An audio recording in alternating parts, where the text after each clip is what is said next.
اس کی محبت کا یقین اور ہر مشکل لمحے میں اس کو یاد کرنا۔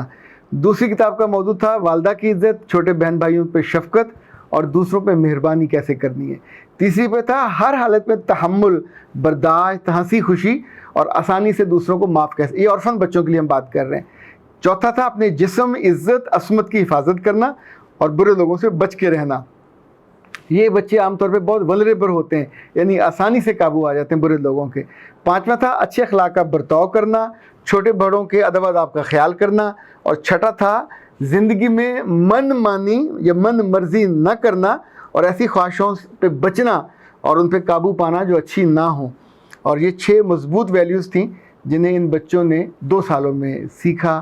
ان کی 100 بچوں کی ٹریننگ ہوتی تھی، پورے ان کے لیے ٹرینرز جاتے تھے اور پھر ان کی رپورٹس بنتی تھیں جو جو چیزیں انہوں نے عمل کی ہوتی تھیں، اور آخر میں باقاعدہ یہ ان کی رپورٹ فارم ہوتا تھا کہ میرا گزرا آج کا جو ہے آج گزرے کل سے بہتر ہوگا انشاءاللہ۔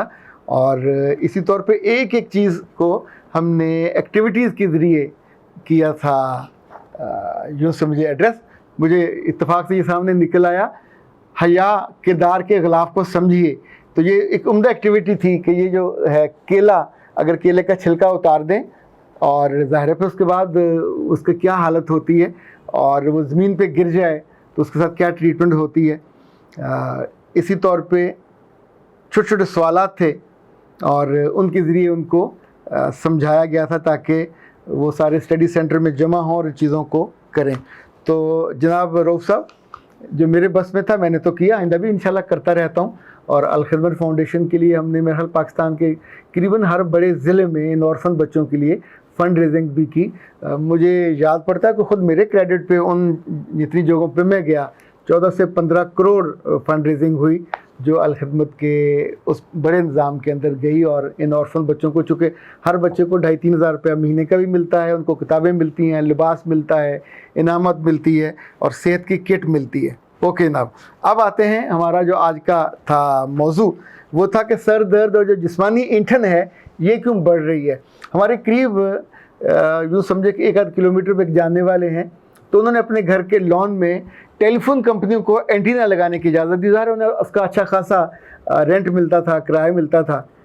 پھر ہولے ہولے ہوا کہ ان کی اہلیہ نے اور ان کی بیٹی نے مستقل سر درد کی شکایت کرنا شروع کی۔ ان کا 2-3 کمروں کا گھر تھا، ذرا آگے یہ لان میں تھا، اور جو مین گیٹ تھا وہ انہوں نے ان کا الگ کر دیا تھا۔ ان کا الگ تھا، وہ ایک لاک کی صورت میں تھا۔ ایک ڈاکٹر کو دکھایا، دوسروں کو دکھایا، لیکن سر درد کم نہیں ہو رہا تھا۔ کچھ ڈاکٹر نے کہا اس کا امیون سسٹم جو ہے وہ خراب ہو گیا ہے، کچھ نے میڈیسن بدلی لیکن اس کا سر درد ٹھیک نہیں ہوا۔ اچھا، پھر اتفاق سے انہی دنوں اس نے ایک ریسرچ پڑھی جو امریکہ میں ہوئی تھی۔ یہ ایک 42 سالہ لڑکی تھی امریکی، اور اس کا نام تھا کیٹی۔ یہ جرنلسٹ تھی اور شی فیس دا سیم، پر وہاں کے لوگ ذرا سمجھدار ہیں۔ وہ یہ ہوا کہ یہ خاتون جہاں جہاں پہنچتی گئی تو ڈاکٹر نے اس سے پوچھا کہ تم کہاں رہتی ہو۔ اس نے بتایا کہ میں یہاں رہتی ہوں، یہ میرا وہ ہے انوائرمنٹ، اور وہاں پہ اس کا لگا ہوا ہے اینٹینا۔ تو ڈاکٹر صاحب نے پھر ایک پوری ریسرچ اس کو دی اور کہا کہ آپ کو کوئی اور مسئلہ نہیں ہے، آپ کو ریڈیو فریکوینسی جو ویوز ہیں آپ ان کا شکار ہو گئی ہیں، تو آپ ایسا کیجئے 3-4 ہفتوں کے لیے وہ گھر چھوڑ دیجئے۔ اچھا، وہ وہاں سے اپنی بہن کے گھر چلی گئیں، اپنی بیٹی کو بھی ساتھ لے گئیں، وہاں جا کے کوئی 3 کی جگہ 4 ہفتے رہیں، مزے سے انجوائے کیا۔ ذرا گاؤں کی کھلی جگہ تھی اور کھلے کھانے تھے تو بالکل فٹ ہو گئیں۔ جب واپس آئیں تو 1-2 دنوں کے بعد پھر سیم جو سچویشن تھی۔ یہ ہمارے عہد میں ایک نئی مصیبت ہے کہ سر دردی پہلے اور وجہ سے ہوتی تھی، رشتے سر دردی کی وجہ بنتے تھے، جھگڑے سر دردی کی وجہ بنتے تھے، اور ایسی چیزیں جو آپ اچیو نہیں کر پاتے تھے وہ سر دردی کی وجہ بنتے تھے۔ پر ابھی جو آپ کا امیون سسٹم ہے وہ ان ریز کی وجہ سے، جنہیں RF ریز کہتے ہیں، یہ 2 طرح کی ہوتی ہیں، کچھ نظر آتی ہیں، کچھ نظر نہیں آتی، اور ان کی 7 قسمیں ہیں۔ یعنی آپ کو 3-4 تو آتی ہوں گی۔ گاما ریز ہوتی ہیں، یہ بہت اچھی ریز نہیں ہوتی۔ اسی طور پہ ایکس ریز ہوتی ہیں، ان کے بارے میں بھی آپ کو یاد ہے۔ یہ ریز گاما ریز ہوں، ایکس ریز ہوں یا الٹرا وائلٹ ریز ہوں۔ ہمارے وجود کے ہر خلیے میں ایٹم ہوتے ہیں، اور جب یہ ریز ان ایٹمز پہ جا کے پڑتی ہیں تو ان کے الیکٹرونز کو مار دیتی ہیں، اس لیے یہ بہت نقصان دہ ہوتے ہیں۔ آپ کو یاد ہے جو بچے خواتین پریگننٹ ہوں ان کو کہتے ہیں ایکس رے مت کروانا، اسی طور پہ جو الٹرا وائلٹ سے بچا جاتا ہے، ان گاما ریز سے بچا جاتا ہے، یہ اتنی بری ہوتی ہیں کہ یہ ڈی این اے بھی خراب کر دیتی ہیں۔ دنیا میں اس وقت جتنی بھی ڈیجیٹل یہ ٹیلی فون کمپنی ہیں وہ ریسرچ کرتی ہیں تو کہتی ہیں آر ایف ریز فری ہیں، بہت شاندار ہیں، پر جتنی بھی دنیا ریسرچ کر رہی ہے جو اکیڈیمکس میں ہوتی ہے یا اداروں میں ہوتی ہے، اس ریسرچ کی بنیاد پہ یہ کہا جاتا ہے کہ جو ریڈیو فریکوینسی ریز ہیں یہ بلاخر ہولے ہولے آپ کی جلد کو اور آپ کے پورے نظام کو ڈیمیج کرتی ہیں۔ ویسے اس کی بھی قسمیں ہیں، جیسے جیسے یہ بڑھتی جاتی ہیں نقصان بڑھتا جاتا ہے۔ یہ جو آپ کا مائکرو ویو ہے اس میں بھی ریز ہوتی ہیں، یہ بھی آر ایف ریز ہیں۔ اسی طور پہ خاتمہ اسلام امریکہ کے 11-12 ادارے ہیں جنہوں نے ان چیزوں پہ ریسرچ کی ہے اور یہ کہا ہے کہ جب آپ ٹیلی فون زیادہ استعمال کرتے ہو، خاص طور پہ موبائل، جب اس کی جو ریز نکلتی ہیں تو آپ کے جسم کے کوئی 19-20 چیزیں ہیں جن میں درد دھیرے دھیرے پیدا ہو جاتا ہے۔ آپ کا موٹاپا سے لے کے جو آپ کی فری ریڈیکلز ہیں اور دل کے خلیے ہیں اور بنیادی سیلز ہیں اور میٹابولزم میں پورا کا پورا وہ اس سے ڈسٹرب ہوتا ہے۔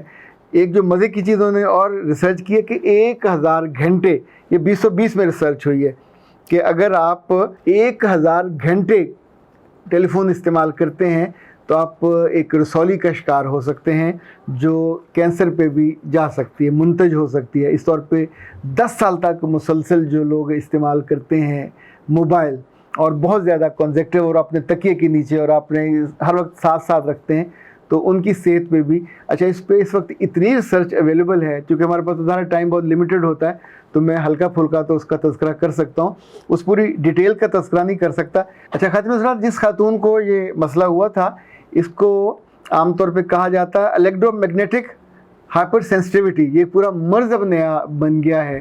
اور ویسے تو ہم نے باز نہیں آنا، ہم نے سارے وہ کام کرنے ہوتے ہیں جو ہم کر رہے ہوتے ہیں، ٹیلی فون بھی ہم نے استعمال کرنا ہے، ہم نے جب وہ چارجر میں لگا ہوتا ہے تب بھی سننا ہوتا ہے، اور چند ہزار کی خاطر اس کھمبے کے نیچے بھی رہنا ہے۔ اللہ معاف کرے، ہم تو ایسے کمال لوگ ہیں کہ بجلی کے جو بڑے کھمبے ہیں جن کے اوپر سے بجلی کی بڑی تاریں گزر رہی ہوتی ہیں، ہم نے تو ان کے نیچے لوگوں کو گھر بنا کے رہتے اور دکانیں کرتے دیکھا۔ اللہ معاف کرے، وہ نرا موت کا گھر ہوتا ہے جہاں سے اتنی ہائی وولٹیج تاریں گزر رہی ہوتی ہیں۔ اور یہ والی جو شعائیں ہیں جب وقت ثابت کرتا ہے، لوگ بھگت چکے ہوتے ہیں، تب ہم کو پتہ چلتا ہے کہ ہمارے سر میں کیوں درد ہے، ہمارے جگر میں کیوں درد ہے، اور ہمارے جسم میں جو اینٹھن ہوتی ہے، ٹوٹ پھوٹ ہوتی ہے، کیوں ہوتی ہے۔ ان وجہوں سے بچا جا سکتا ہے۔ بہتر ہے صرف ایسے کلپ پہ مت رہیے گا، اس موضوع پہ بہت ساری چیزیں پڑھیے گا تاکہ آپ کا انفارمیشن بھی بڑھے اور آپ کا جو یقین ہے وہ عین الیقین میں بدلے۔ اختر عباس کو اجازت دیجیے، السلام علیکم۔